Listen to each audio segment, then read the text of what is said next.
Hello there, I'm Scotty. You're not. Let's talk about the Cloverfield paradox.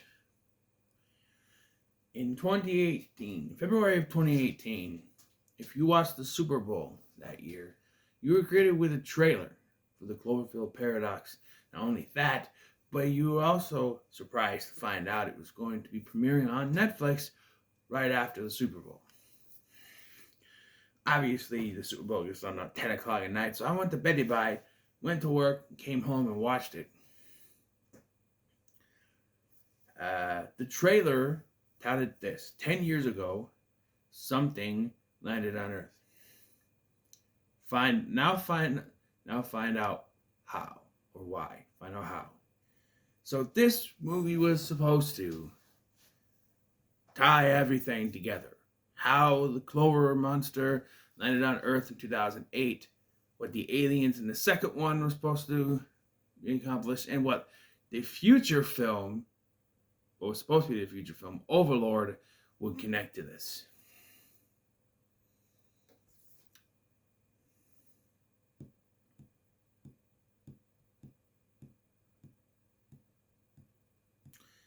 Yeah, this is another movie that J.J. Abrams took and just put in Cloverfield stuff.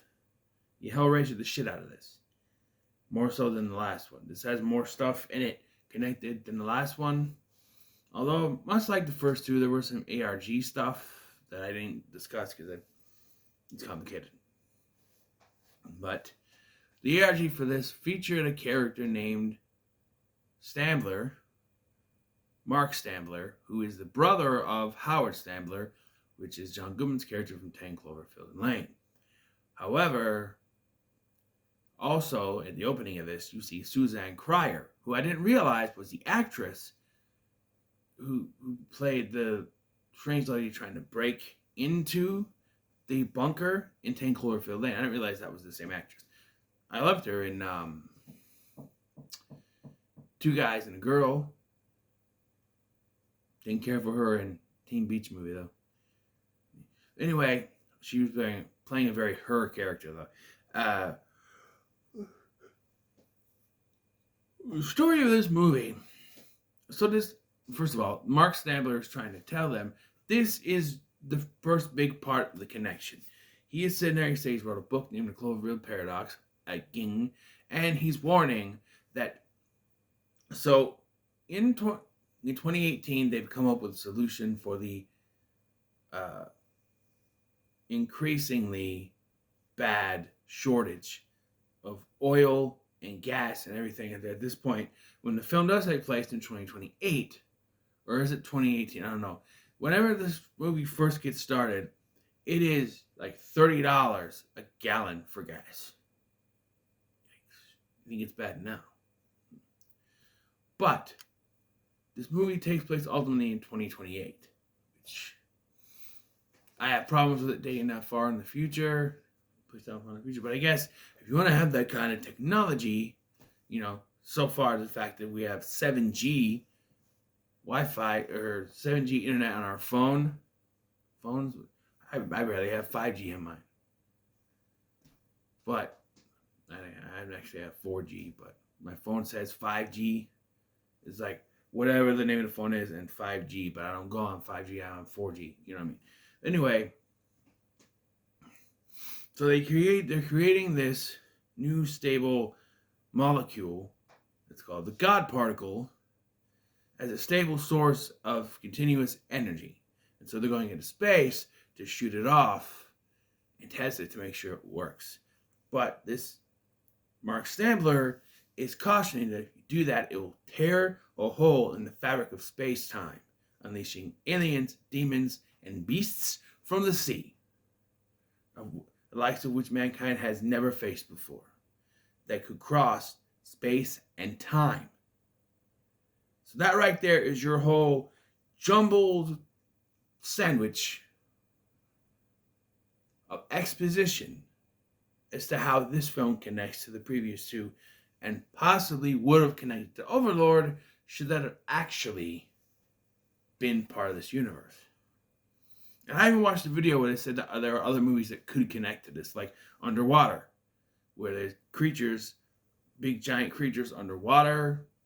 This came from underwater. Tagurato, who makes slusho. Slusho uses sea nectar, which supposedly is from those creatures that attacked them in the subway system in the first one. I don't know. But saying it would make sense if that was the case, that those creatures came with it and it didn't like it jumped off of it. I don't know. But also I've seen videos where they say that because at the end it said that the Cloverfield monster in the first one is just a baby looking for its mother, and that the monster at the end of this one is its mother displaced here and the baby displaced in 2008. But if that's the case, what fell into the water at the end of that? Was it the baby? It's been said before it was a satellite, but again, that could be covering up by the government saying, oh, it's a satellite that fell in, we'll deal with it. But it was something else. It was that baby that fell in, and it took a while for it to, from April to May, however, a couple weeks, depending on what day in April, I don't remember it was, and what day in May that the movie actually takes place. It could be the baby, and this could be the adult mama looking for it. But the husband in this, Ava's husband, our main character Ava, her husband, says those things. Don't come down here with those things. So there's more than one. But it's very possible that one of them is the mama looking for its baby. But we don't know. We don't know. It's a big motherfucker, though. We don't know. Also, this movie messes with parallel universes in more ways than one. Dude's arm gets chopped off because it's going through, it's made the space station unstable, and so his arm gets chopped off, and then it's walking around looking Volkov's stomach. There's the other guy, and they find the little thing they need to start the particle accelerator again. They have a whole different crew person who jumped from dimension to dimension. And she ends up being an unneeded villain, in my opinion, at the end, just to kill off people so that there's only 2 people when they crash land on Earth. And to me, it would be so easy to connect this, where they use it again, and that's how they go back to their Earth, or so they think. What if they do that and they end up? Now, I've seen people try to explain this, that maybe these movies take place in 4 different Earths, which the first one, Cloverfield, taking place on Earth A, or Earth 1, if you're a Flash fan. Earth 2, or Earth B, houses the 10 Cloverfield Lane, and Earth 3 and 4, or C and D, are the 2 Earths that are like each other here. Very close, but also very different. We found in this version that Hamilton, Ava's character, in Earth C, we'll call it, Earth 3, lost her kids when a power cell went off, killing them in a fire, right? But on Earth 4, or D, they still exist. She has a family, and so in that version, she stayed on Earth instead of going up in space. And on Earth C, the character of Tam, who is responsible as an engineer, is replaced on Earth D with the ended up villain, Aisha from Guardians of the Galaxy Volume 2. Her. And thus, why it didn't work in D, because it was Tam's, algorithm, or it was, that helped it work in the first place, whereas in D, it didn't work, and the space station fell to Earth, crashing, and she was transferred over to this station. It's all very strange, but I do like the acting in this movie. That's probably the best part of it. You try to connect together and try to figure out. Oh, they bring Slusho into this too, because there's a bobblehead sitting on the dashboard of a space station for some reason. I don't know. I stopped trying to figure out questions to which I don't know the answers and probably never will. But like I said, there is a video. I'm sorry, I forgot the person who put it out, but he's trying to connect these to other movies that he thinks could or should be connected, like underwater with the giant sea creatures. The Quiet Place, which makes a lot of sense with those creatures sort of being close to Cloverfield, only they're blind and moved by sound, if I remember correctly, right? So they're different, but there's also different aliens in the. And the second one, I've also seen a video that says, because there's worms on this station, and that the worm-like aliens in Think Cloverfield Lane are created from those. And bit of a stretch. I'm just saying. And you see that worms go inside Volkov, but they're smaller. Yeah, I think it was just so that it would make sense they would come out of his body. I don't know. They're probably the same ones. I don't know. And of course, Overlord was supposed to be part of this universe. Then they're like, nah, let's just put this thing on its own. And then they're going to do a new one in its own universe. But if it's supposed to be a direct sequel to the first one, then I'm assuming it will take place on Earth 1, or A, as you would say, and be part of that. I don't know. But according to J.J. Abrams, it's going to be an actual sequel, not one of these Frankenstein together movies, Hellraiser movies, which I'm all for. But the movie itself is okay. I think it's probably the worst one, but I don't think either of these are bad to the point of I don't know watch either of them. I haven't watched this since it came out, and it took forever to get a physical media copy of it because it took forever for them to release it. But I got one. It's only a DVD. I think it was like a $5 bin or something I bought it. Who knows? But as a way to try to explain and connect these systems, JJ, you full of shit. Man, you're full of shit. You're just like, we need to come up with a reason all this exists. And what if this thing went off in space and we connected to Emmett's explanation of what happened? In there, he said he saw a red light burst in the sky. It's not fireworks, it was something else. It was like, something like that. And so they took that explanation, that description, and decided to put that as what happens when they turn on the Shepherd. That's what they call the particle accelerator in this. So, yeah, this film was originally called God Particle, which is why the thing they use is called the God Particle. And it seemed like it took forever for this thing to get up on the ground. And then like that, it was just there after the Super Bowl. And like I said, it's okay. It's another middle-of-the-road movie for me, but I'm not done talking about this movie. I gave my score, but I'm not done talking about this movie because there's way more to read into with this. There is so much more you can say about this. What other Earths? I would have liked it to see how JJ would have pulled Overlord's explanation out of his ass. Clearly, they would have written in something, added something, explained that whatever that juice, the substance they use to turn into zombies, is probably like the sea nectar or something from the monsters or aliens or something that they found that got displaced that created these zombies. Best explanation, And this could be a very, it could be a very unconnected of sorts anthology series, similar to like Tales from the Crypt or stuff like that. Just like movies that exist that are connected by one thing, which in case of the Tales from the Crypt are the Crypt Keeper introducing each one. Here is the Cloverfield name, and there is some sort of connection to Cloverfield Paradox. But as it stands on its own, Overlord is actually a pretty good movie without needing to be connected to this. And I think if they tried to connect it to this, it probably would have made the movie worse.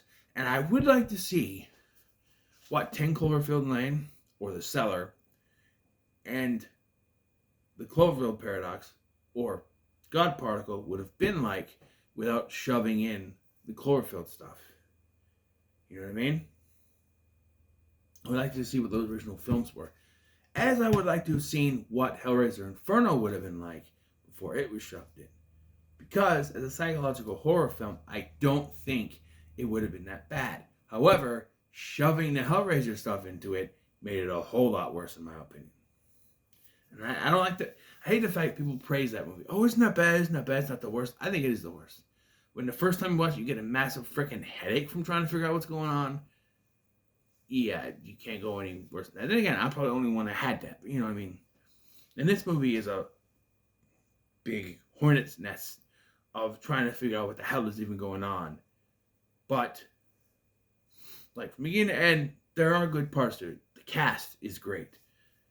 Decent special effects. Like when Chris O'Dowd's character, was it Mundy? He gets his arm chopped off. There's no blood. Well, because it's PG-13. But it's just clear off. Just clear off. And he's like, what happened to my arm? And then it's just going around. And it writes a note saying Luke and Volkov's stomach. And there it is. And Daniel Bruhl, probably the best actor in this movie. He's great. He was great as,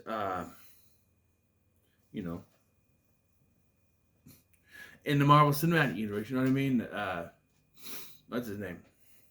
Baron Zemo. He was great as Zemo, in Civil War and his role in The Falcon and the Winter Soldier. He was great. He's good in this.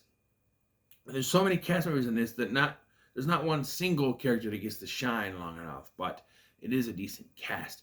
I just wish I had enough foresight to foresee this multiverse idea that JJ would have been creative with the cast. Perhaps Michelle in 10 Cloverfield Lane is another version of Beth. It's Beth, but in that version, her and Rob are on the rocks because she's always running from relationships in that world, which was kind of an issue in that one, and she runs into Howard. In this version, or in Cloverfield Paradox, we then meet up with Beth in this version, in this Earth, but in this Earth, she's taking over Ava's role as the lead. Yes, I know, replacing a white actress with a black actress, woo, but in my headcanon, these don't exist yet, so it's like JD's coming up with these ideas to send them, and it's the foresight. In 2008 we did this, and so now in 2010 we'll have Adette come back and play Beth, but on a different Earth. And then in 2016 we'll do it again with Cloverfield Paradox, but another Earth set in a futuristic time of 2026 at this point. You could do that. And have interconnecting stuff like Stambler as a name, or Slusho, maybe HUD's another one of the space station people, you know what I mean? Maybe he takes over another role or something, and they're different versions, you know what I mean? And you have Rob as her husband down on that Earth instead of the other guy. It could be multiversal, connecting with the same actors but different Earths. It's something I love about something like The Flash, where there's multiple versions of that character throughout the multiverse, and it works great.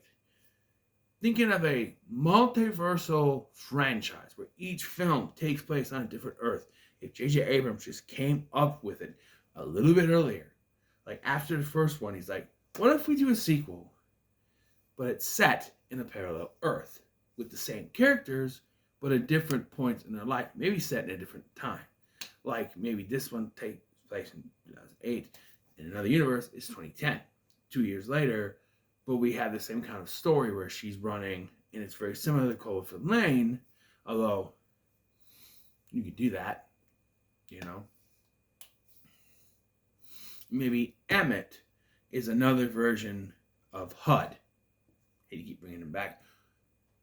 And HUD was working for Howard in that universe, and now he's stuck in a cellar with this Beth. They haven't met each other in this world, because he and that version's Rob aren't friends. He's just a farmhand for Howard.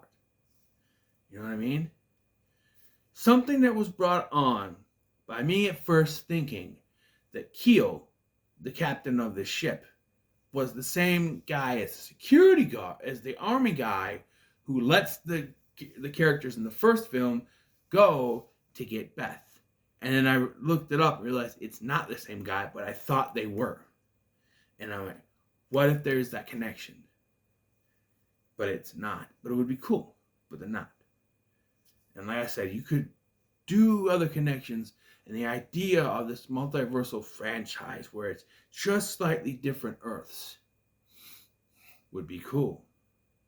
But because this was not planned out, not thought out, and done just by taking a script and adding stuff to it, we get this. And as far as these three films go, I don't think it's a terrible trilogy of films by any stretch of the imagination, but this is certainly not the best. It's probably the worst of the three, but it's still not bad. So, like I said, Cloverfield Paradox, middle of the road. Middle of the road. A part of me wants to attempt to rank all the movies that one channel said should be in the same universe, which means I'd have to get underwater and watch that and review that first, and then rank all of those together, which would be cool. The 3 Cloverfield movies, Overlord, the 2 Quiet Place movies, and Underwater. Could be interesting. Could be interesting ranking. But I don't know. By then, like, there's also a prequel and a sequel for Quiet Place coming out. And also another Cloverfield. So by the time that happens, I don't know. Maybe whatever's the last one that comes out, a Quiet Place 3 or a Cloverfield 4, whatever. I might decide to just rank all those movies together just for shits and giggles. Who knows? But yeah, I gotta get going. It's almost time for bed. This is the latest I've stayed up in a while, but I'm tired. So yeah, this movie's in the middle of the road, but I don't think it's people saying it sucks. It doesn't suck. It's just for those, again, much like with 10 Cloverfield Lane, for those going in expecting an actual Cloverfield sequel, probably why they got all pissed. And then the whole let's explain how it happened. It's a good explanation, in my opinion, but it leaves something to the imagination. You know what I mean? But what are your thoughts on the Cloverfield Paradox? Then I'll come below. Make sure you like, share, and subscribe. Thanks for watching. I'm Scotty, and I'll see you in the next one.